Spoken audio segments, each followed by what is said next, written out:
Sotoprote. Alléluia. Merci Seigneur. Merci Seigneur pour ce jour spécial. Bonjour à toi. Bonjour à toi qui m'écoutes depuis ton pays, depuis ta ville, depuis ta maison. Bonjour à toi et merci de t'être arrêté sur ce podcast pour donner un autre sens, une autre direction à ta journée. Nous sommes là justement dans le cadre de Catalambano. Encore une fois, bienvenue au programme Catalambano. Bienvenue au programme qui change notre vie, qui nous booste, à cette dévotion matinale et à ces prières d'impartition. Parce que depuis le temps de Jean-Baptiste, le royaume des cieux est forcé et ce sont les violents qui s'en emparent. Alors ce matin, nous sommes là dans le cadre de Catalambano, qui veut dire saisir, qui veut dire recevoir, qui veut dire s'emparer, en faire sien.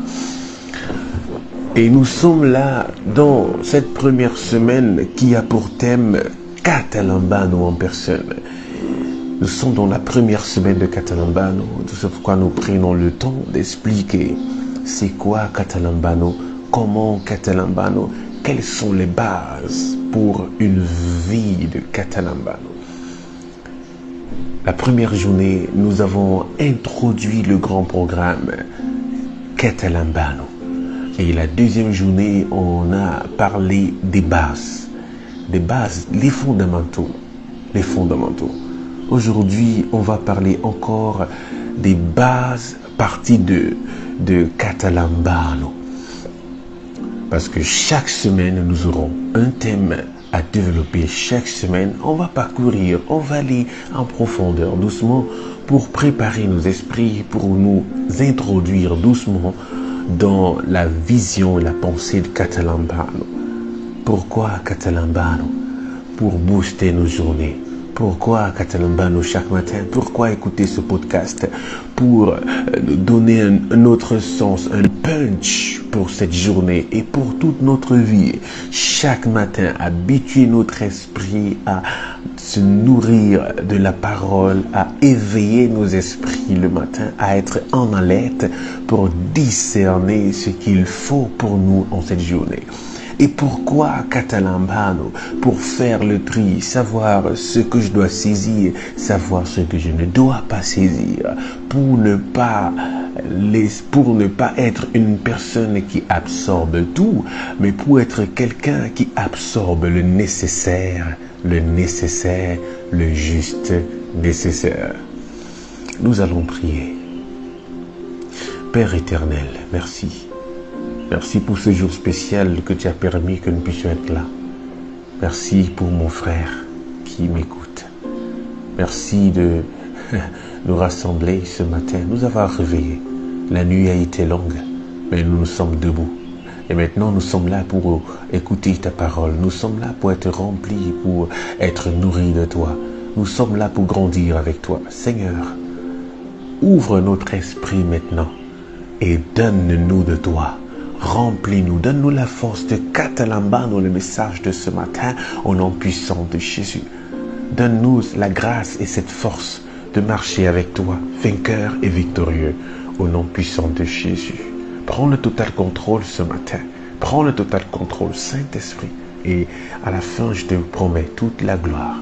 Glorifie Christ au milieu de nous, au nom puissant de Jésus. Amen. Moi, je suis très content d'être là. J'espère que toi aussi. Alors, aujourd'hui, sans plus tarder, nous entrons dans la deuxième partie des bases Catalambano. Nous avons dit les autres jours que le but de Catalambano, c'est nous amener à grandir, nous amener à saisir, à pécher. En fait, le programme, ce podcast, c'est pour éveiller nos esprits, nous faire grandir, nous apporter quelques vérités, mais surtout, faire quelque chose d'extraordinaire. Vous savez, il y a ce dicton qui dit que, au lieu de donner du poisson à quelqu'un tous les jours, apprends-le à pêcher. Et ce programme Catalambano, c'est pour nous apprendre à pêcher. à pêcher du poisson. Nous ne voulons pas juste, dans ce programme, nous donner des astuces, nous donner des conseils, nous donner des vérités bibliques pour nous nourrir. Non, nous voulons nous donner aussi la possibilité, la capacité de se nourrir soi-même.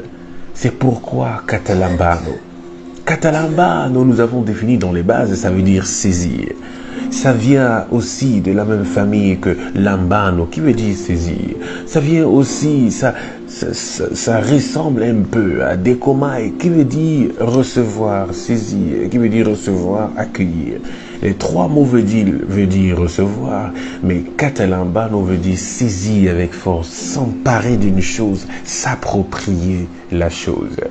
Et justement, parfois, ce qu'on a vu hier dans les bases, c'est que ce n'est pas toujours la quantité de la chose qui fait la différence, mais c'est la qualité.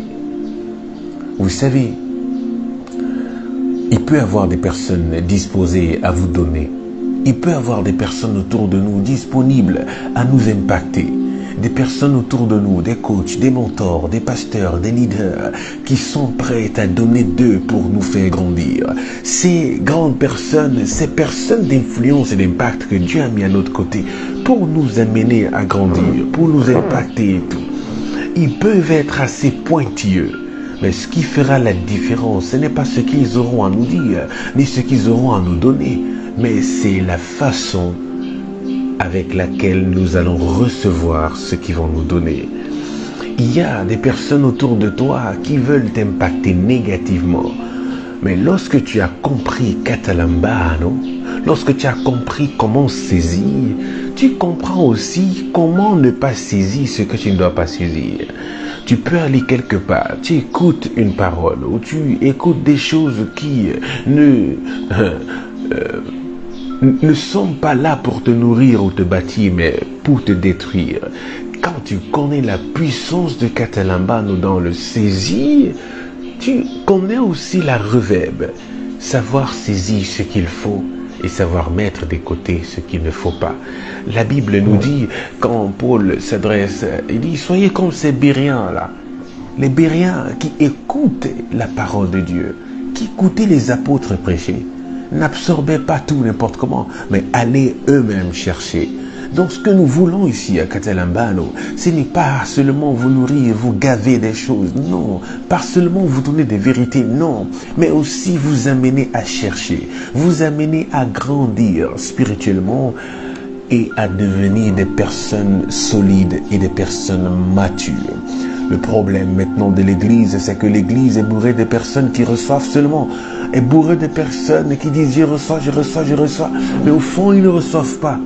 Ils absorbent tout n'importe comment. Il faut savoir quoi recevoir, comment recevoir, qu'est-ce qu'il faut recevoir, quelle attitude pour recevoir, quelle est l'attitude de Catalambano, quelle est la sagesse derrière Catalambano. C'est pourquoi pendant toute cette semaine, nous parlons profondément de ce sujet pour nous donner pas seulement la victoire, mais nous donner à chacun des âmes. Alors, bienvenue à Catalambano encore, bienvenue à cette troisième journée. Nous sommes le 3 mai 2023 et ce jour, ce sera tout simplement extraordinaire. Bienvenue au programme Catalambano. Parce que le royaume des cieux est forcé et que ce sont les violents qui s'en emparent. Saisis ce message avec force ce matin avec Pleroma, ton frère. Aujourd'hui, on va parler des bases de la création. Non, pas juste de la création, mais de la création humaine. Les bases de l'être humain.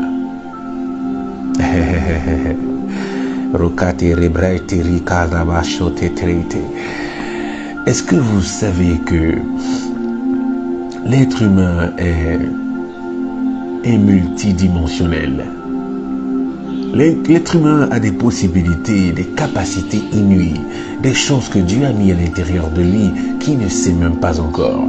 Les choses qui résident en lui qui, mon Dieu, ont peuvent l'amener à certains cieux, peuvent l'amener à des dimensions, à des niveaux qu'il n'aurait même pas imaginé. Comment est-ce qu'on va saisir? Comment est-ce qu'on va capter les choses? Comment est-ce qu'on va transformer notre vie et influencer notre génération quand nous ne savons même pas de quoi nous sommes faits? Oui, bien sûr, on parle de corps, âme et esprit. Partout, on parle de ça. Partout, on dit, voilà, l'être humain a 3 parties. Tout le monde connaît déjà ça. Tout le monde, en fait, a reçu cette information. Mais est-ce qu'on connaît exactement ce qui se passe? Est-ce qu'on connaît exactement de quoi nous sommes faits? Parce que je veux dire quelque chose aujourd'hui qui risque de te choquer. Écoute ça. Tu n'es pas corps, âme et esprit. Ça fait un genre. Tu n'es pas corps, âme et esprit. Lorsqu'on dit qu'on est corps, âme et esprit, c'est comme si on est 3 parties. On n'est pas 3 parties. On n'est qu'une seule partie. Oui, ça choque. J'aimerais te choquer. Mais je souhaite que tu restes jusqu'à la fin de ce podcast pour comprendre la pertinence de ce que je suis en train de vouloir dire. Là, je veux secouer ton esprit. Je veux te choquer un peu à l'intérieur pour que tu sois plus attentif et que tu comprennes le sens, ok? Le sens de mes propos. Je dis, nous ne sommes pas 3 parties, mais nous avons 3 constituants. Écoutez, nous sommes un seul vase dans lequel il y a comme 3 domaines. Nous sommes un seul vase. J'explique. La Bible dit, par exemple, dans Éphésiens, ok? Dans Éphésiens 1, à partir du verset 4, la Bible déclare, en lui, Dieu nous a élus avant la fondation du monde, pour que nous soyons saints et irrépréhensibles devant lui. Quand on parle d'élection, le principe d'élection, c'est quoi? Ça veut dire élu, tiré, choisi parmi. Donc, en fait, Dieu nous a choisis parmi avant la fondation du monde. Vous écoutez ce qui est là. Donc, ça veut dire qu'avant que le monde ne soit créé, donc avant qu'on ne commence Genèse, Dieu nous a créés, il nous a choisis avant la fondation du monde. Donc, dans Genèse 1, il est écrit, au commencement, Dieu créa le ciel et la terre. Ça, c'est dans Genèse 1.1. Au commencement, il créa les cieux et la terre. La terre était informe et vide. Il y avait des ténèbres à la surface de l'abîme. Et l'Esprit de Dieu se mouvait au-dessus des eaux. Et Dieu dit que la lumière soit, et la lumière fut. Dieu vit que la lumière était bonne. Et Dieu sépara la lumière d'avec les ténèbres. Dieu appela la lumière jour, il appela les ténèbres nuit. Ainsi, un soir et un matin, ce fut le premier jour. Il a créé tout ça. Avant d'arriver jusqu'à créer l'homme, il dit, mais nous faisons l'homme à notre image et tout ça. Avant, lorsque nous lisions ça, on se disait, voilà, c'est à ce niveau que Dieu a créé l'homme, au 6e jour. Mais en fait, c'est pas trop vrai. Je ne viens pas déformer la Bible. Je veux vous amener à comprendre une vérité dans la Bible. Dans Genèse, quand Dieu a dit faisons le 6e jour, il a relaté sa pensée de création de l'homme. Et après on dit Dieu créa l'homme et la femme. Et regardez ce qui s'est passé. C'est dans Genèse 2.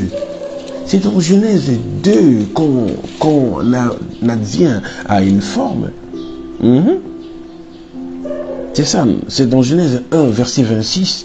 Dieu dit, faisons l'homme à notre image, selon notre ressemblance, et qu'il domine sur les poissons de la mer, les oiseaux du ciel, le bétail et tout. Dieu créa l'homme à son image, il créa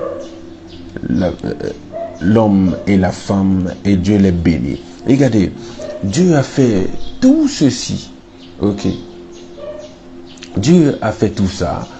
Ça c'est dans Genèse 1, 26, après avoir créé tout, il a donné sa pensée de création de l'homme. Et maintenant on passe dans Genèse 2, où au verset 7, maintenant la Bible dit, l'Éternel Dieu forma l'homme de la poussière de la terre. Il souffla Ah, voilà maintenant le processus. Regardez, voilà ce qui s'est passé. Dieu forma l'homme. Il souffla, la Bible déclare, il souffla dans ses narines un souffle de vie. Un souffle de vie. Et l'homme devint un être vivant.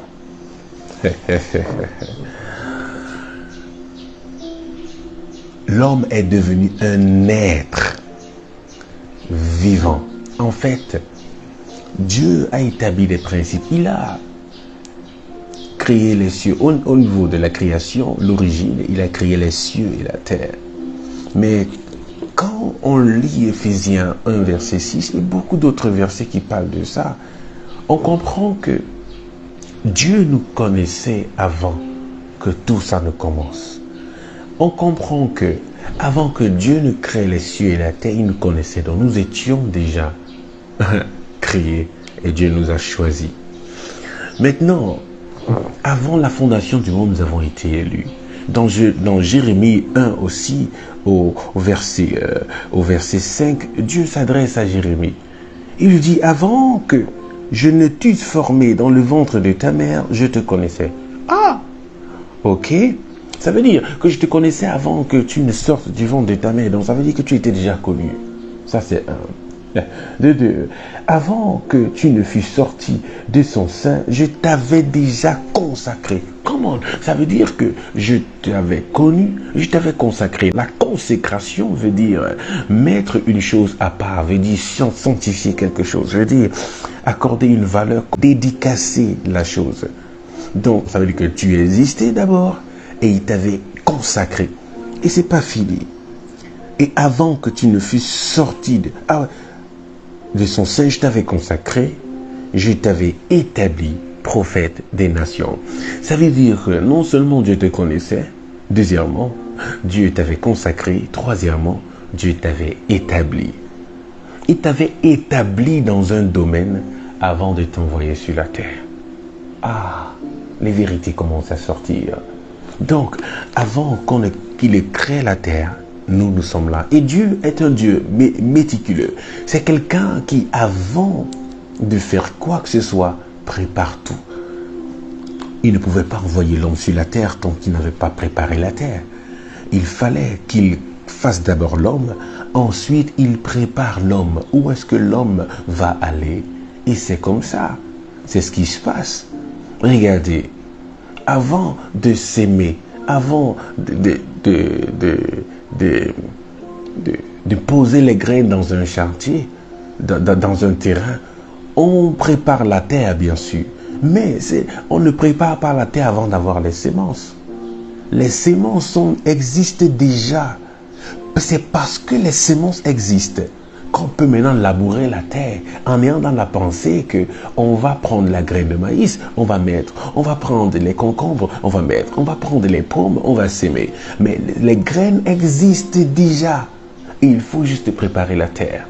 Donc Dieu a créé à Genèse, Dieu a créé toutes ces choses pour que l'homme puisse venir et en jouir.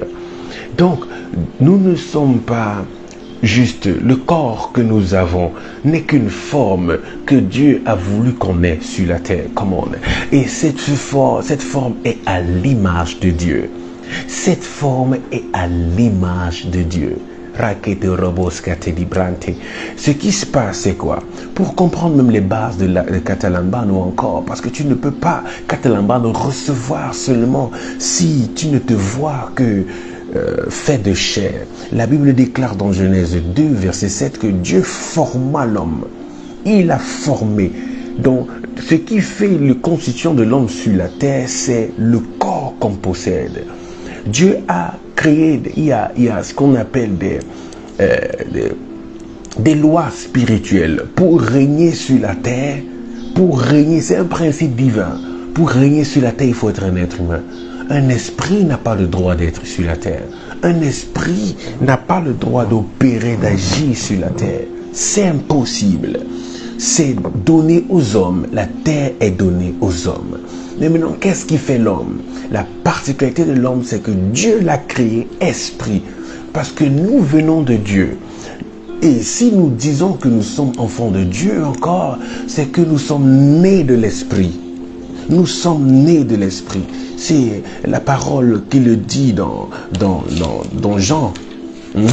Dans Jean 1 au verset 12, nous sommes ceux qui l'ont reçu, ceux qui l'ont catalambano, ceux qui l'ont reçu, ceux qui ont cru en son nom, ceux qui l'ont reçu. Il leur a donné le pouvoir de devenir enfants de Dieu, lesquels sont nés, ni de la volonté du sang et de la chair, mais de l'Esprit. La parole le déclare dans Jean 1 au verset 12. Nous sommes nés de l'Esprit, nous provenons de l'Esprit. D'ailleurs, voilà, Dieu le dit dans Genèse 2 verset 7, il a pris la forme, il a pris de ses mains. La Bible déclare, il a créé toutes les autres choses par la parole. Il a dit que la lumière soit, il a dit que l'eau soit, que les poissons, que l'eau fasse ceci, que la terre produise les arbres, ainsi de suite. Mais quand il s'agissait de toi, mon frère, quand il s'agissait de moi, quand il s'agissait de nous, il a pris de ses mains. Il a pris de ses mains. Oh, comment raquette breté. Quand il voulait créer les arbres et tout, il a parlé à la terre. Quand il voulait créer les poissons, il a parlé à l'eau. Come on. Mais quand il voulait créer l'homme, il s'est parlé à lui-même. Come on. Il a parlé. Faisons l'homme à notre image. Ça veut dire que nous venons de Dieu. Et Dieu est esprit. Dieu est esprit. Lorsque Jésus s'adressait à ses disciples, il disait, Dieu est esprit et il faudrait que ceux qui l'adorent en esprit et en vérité. Jésus, en face de la femme samaritaine, lui a dit ça. On adore Dieu en esprit et en vérité. C'est ainsi que je viens te dire aujourd'hui, mon frère, tu ne peux catalambano dans la chair. Tu ne peux catalambano dans l'âme. Mais tu catalambano dans l'esprit. C'est ton esprit qui catalambano. C'est ton esprit qui reçoit. Dieu a pris de son esprit. Il a d'abord formé l'homme. Donc la carcasse que nous sommes, le corps que nous avons, le corps dans lequel nous vivons, ce n'est qu'un récipient. Ce n'est qu'un objet.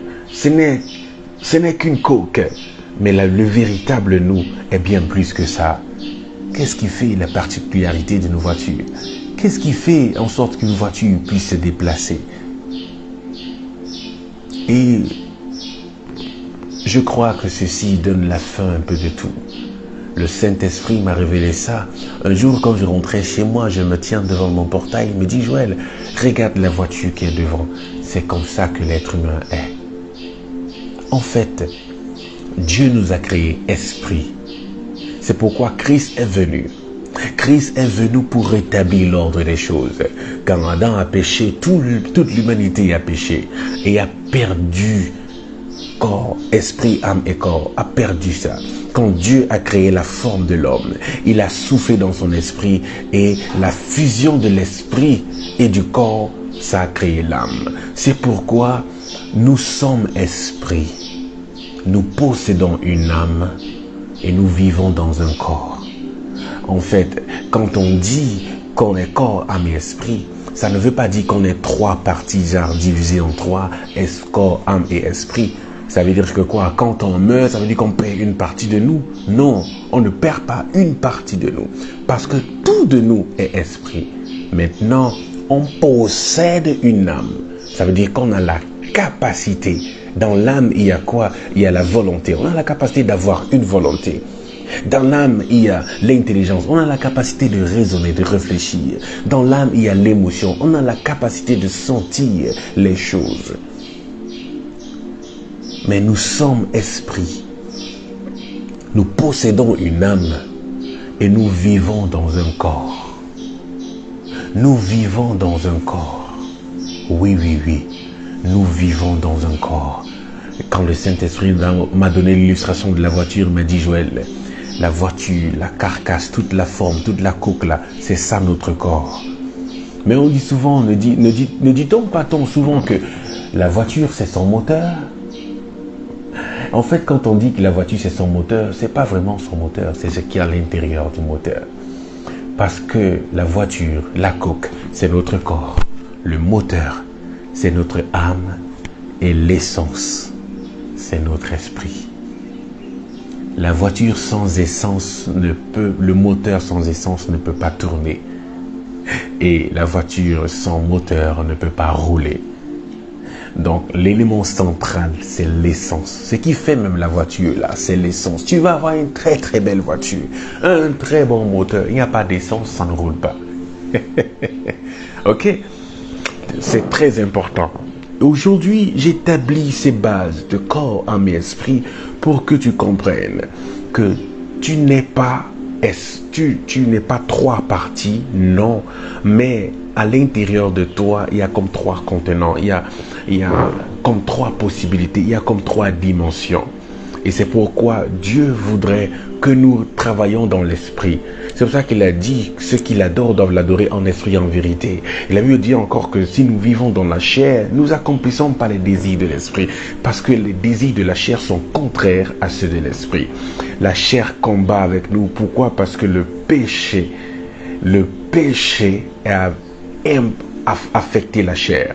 Et quand Christ vient, c'est pour rétablir en nous la vérité de qui nous sommes, pour nous amener à adorer Dieu. Christ est venu pour créer la connexion. Nous donnons ici la force d'adorer Dieu, la possibilité de saisir le message de Dieu, de comprendre. Écoutez, dans l'Ancien Testament, tous ceux qui ont marché avec Dieu, beaucoup n'ont pas saisi, beaucoup n'ont pas compris. Beaucoup n'ont pas compris. Pourquoi? Parce que leur esprit n'était pas régénéré. Il y a des choses, beaucoup de choses qu'ils n'ont pas compris. C'est pourquoi l'apôtre Paul dit dans Romains, il a renfermé la terre dans la désobéissance.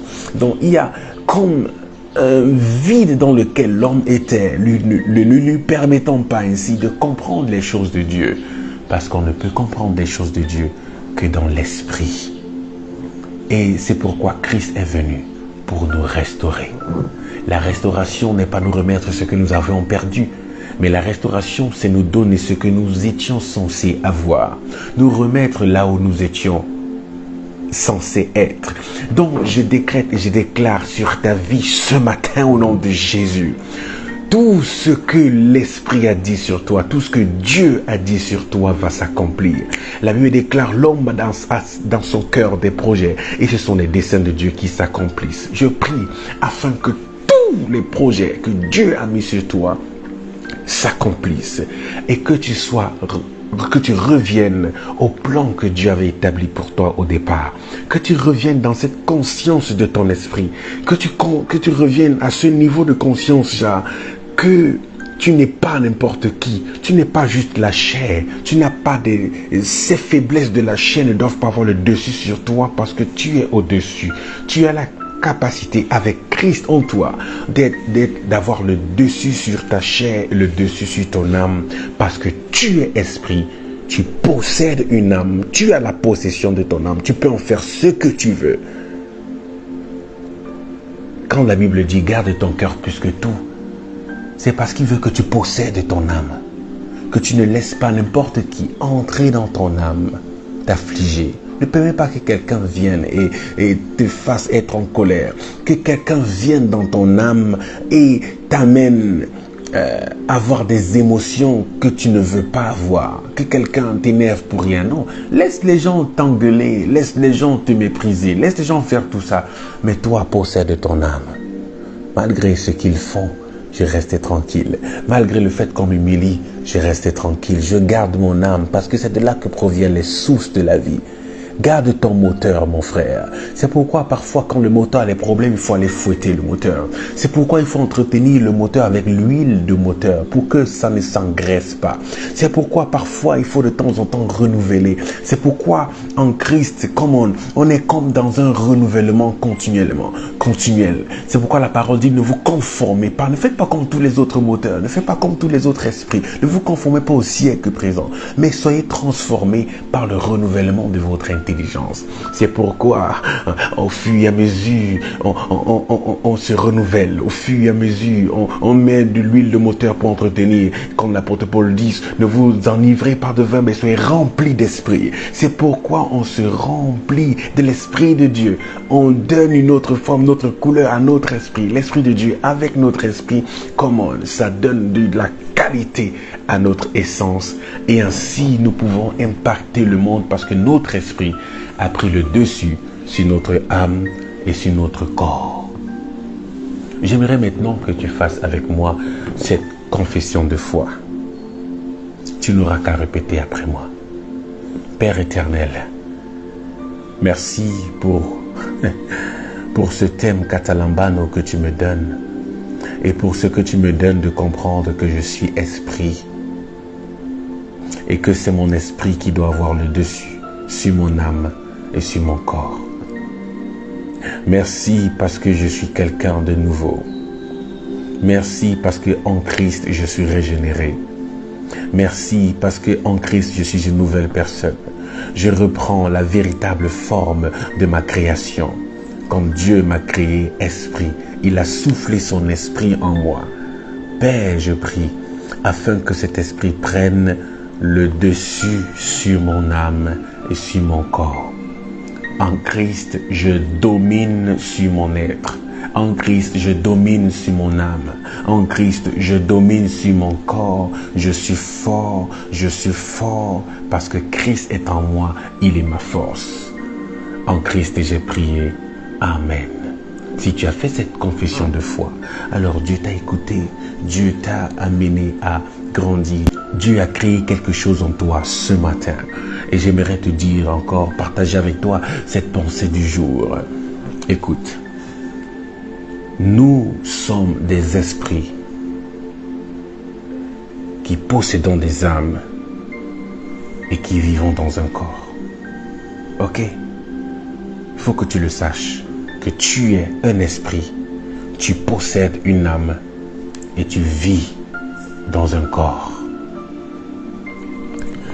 Si de tout ce qui a été dit aujourd'hui, tu n'as rien compris, sache que tu es un esprit. Tu possèdes une âme et tu vis dans un corps. J'aimerais maintenant prier pour toi. Radiko sote kebrashtadia. Kezoli katarabrate riketsoropate. Mareki bibi di bropata raketorokosta ki di brante. Toi qui m'écoutes ce matin, je parle afin de remettre de l'ordre dans ton corps, dans ton esprit, dans ton âme, au nom de Jésus. Je parle afin que l'ordre soit rétabli dans ta maison. Au nom puissant de Jésus, la main droite en l'air. Je prie afin que ton corps, ton âme et ton esprit soient en communion au nom de Jésus. Je prie, oh papa, afin que tu donnes à ton fils ce matin la capacité en Christ de dominer sur son âme et dominer sur sa chair. Parce que parfois, parfois dans son âme, quand son âme est meurtrie, quand son âme est pris par des émotions, des vents contraires, il ne peut plus saisir ton message avec force. Ça devient parfois difficile de saisir les opportunités qui viennent à nous, de saisir le message, d'entendre la voix de Dieu à cause de notre âme qui est faible, qui est déphasée. Père, je prie au nom de Jésus, afin que tu que tu donnes à ton fils ce matin la force et la possibilité de remettre l'ordre.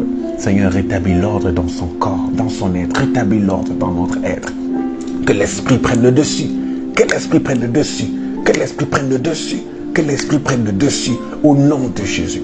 Je déclare béni cette journée, je déclare au nom de Jésus, ton esprit a de l'ascendance sur ton âme et sur ta chair au nom de Jésus. Ce n'est pas ta chair qui va te porter, mais ce n'est pas aussi ton âme qui va te porter, ni tes émotions, ta volonté. Non, mais c'est ton esprit, c'est ton esprit, c'est ton esprit au nom puissant de Jésus, au nom de Jésus. Likorai kete ruka sakata labrante, brivori kete rika sakabate. Reçois cette force ce matin. Reçois cette force ce matin. La force de Christ en toi pour rétablir l'ordre des choses. Au nom de Jésus. Tu es esprit, marche comme un esprit. Tu es esprit, pense comme un esprit. Agis comme un esprit. Que ton esprit ait de l'ascendance. Au nom puissant de Jésus. Alléluia. Alléluia. Alléluia. Alléluia.